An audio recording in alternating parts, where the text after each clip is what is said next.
नमः शिवाय। प्यारे बच्चों, मैं सरोज नागपाल आज आपके समक्ष कक्षा 10+2 की हिंदी की पाठ्य पुस्तक आरोह भाग 2 में संकलित पाठ 9 फिराक गोरखपुरी द्वारा रचित गजल की व्याख्या करना चाहती हूँ और इसके साथ साथ आपको सफल होने के लिए एक सीख भी देना चाहती हूँ। तो पहले बात करते हैं गजल की। गजल में फिराक गोरखपुरी ने निजी प्रेम का वर्णन किया है। उन्होंने हर शेर में अपनी कहानी कही है।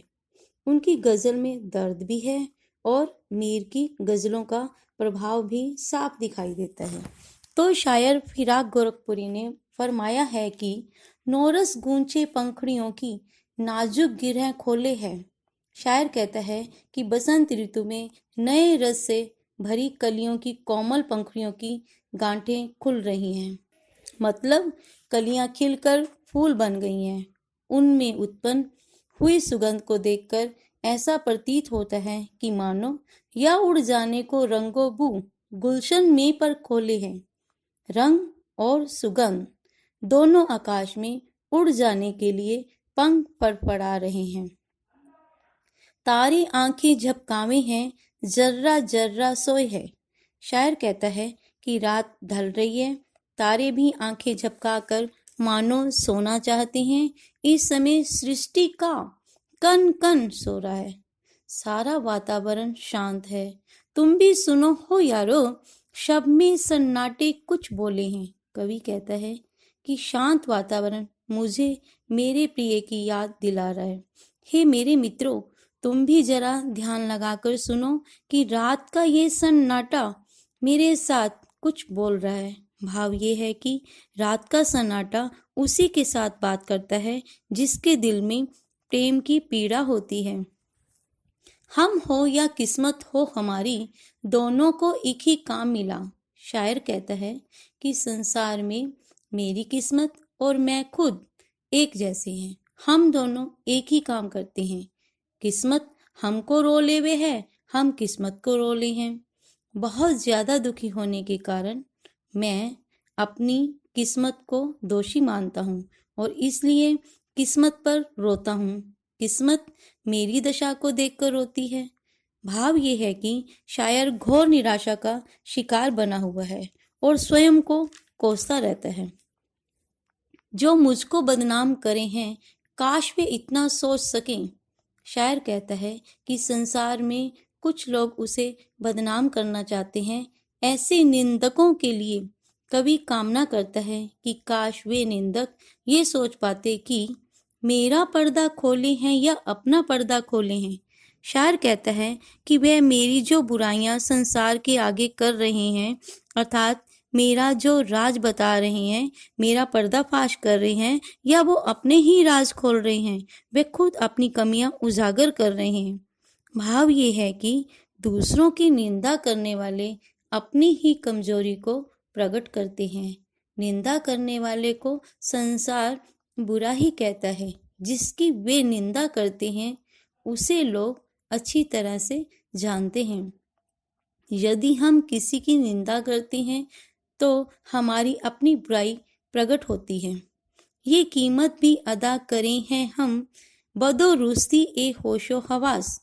शायर अपनी प्रेमिका से कहता है कि हम पूरे विवेक के साथ, होशो हवास के साथ तुम्हारे प्रेम की कीमत अदा कर रहे हैं।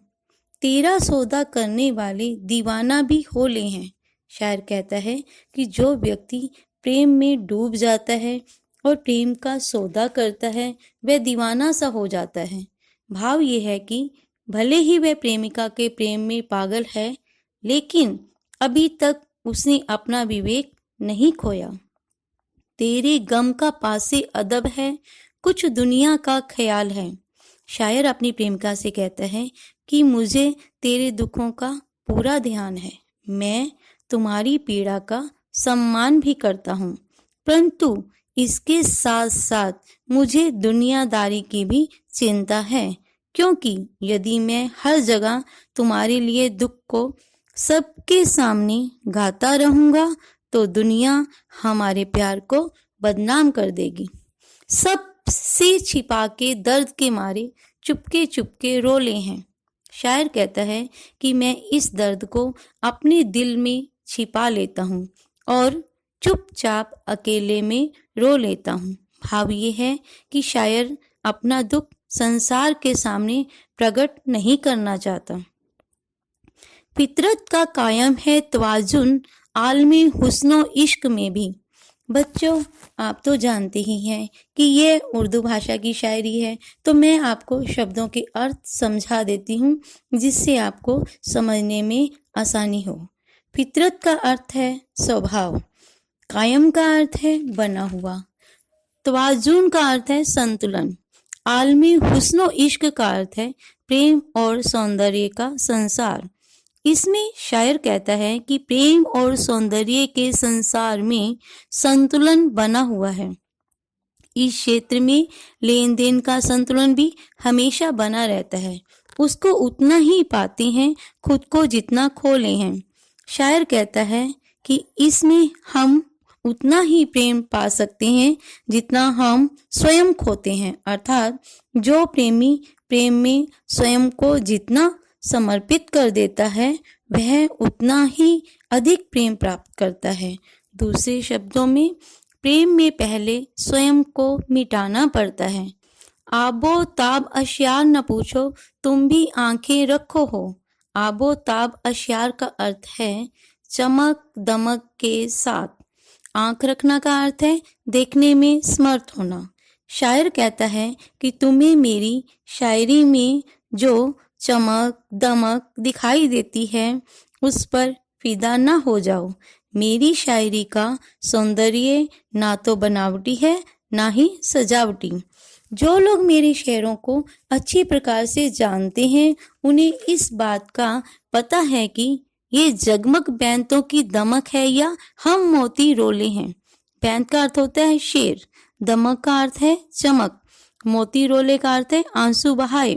शायर कहता है कि मेरे शेरों में जो चमक है, जो सुंदरता है, वह मेरी आंखों से बहाए आंसुओं से मिलती है।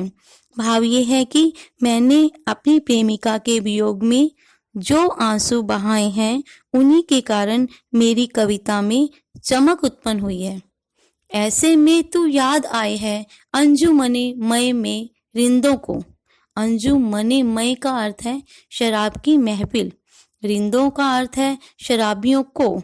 शायर अपनी प्रेमिका से कहता है कि तुम वियोग के समय में इस तरीके से याद आती हो जैसे शराब की महफिल में शराबियों को शराब की याद आती है। रात गए गर्दू पे फरिश्ते बाबे गुनाह जग खोले हैं।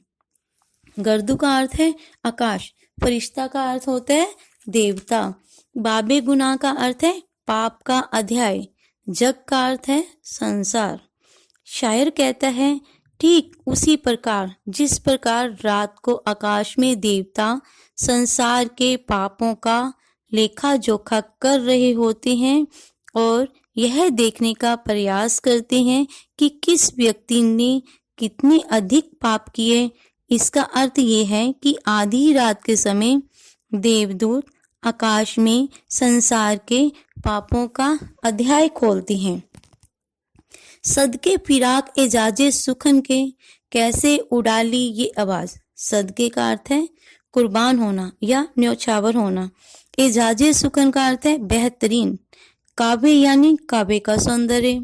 पर्दा का अर्थ है चरण या शब्द।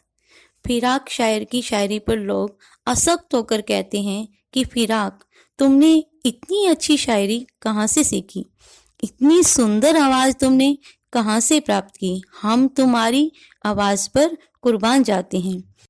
इन गजलों के पर्दों में तो मीर की गजलें बोले हैं। लोग कहते हैं कि फिराक इन गजलों के शब्दों से हमें मीर कवि की गजलों की सी समानता दिखाई देती है। भाव ये है कि कवि की शायरी प्रसिद्ध कवि मीर की कविता के समान आकर्षक और उत्कृष्ट कोटि की है। अब बारी है आज की सीख की। हर दिन और हर पल काम करने के लिए श्रेष्ठ है। प्यारे बच्चों, आपने ये वीडियो देखी, अगर आपको पसंद आई हो तो लाइक, कमेंट एंड सब्सक्राइब करना ना भूलें। धन्यवाद।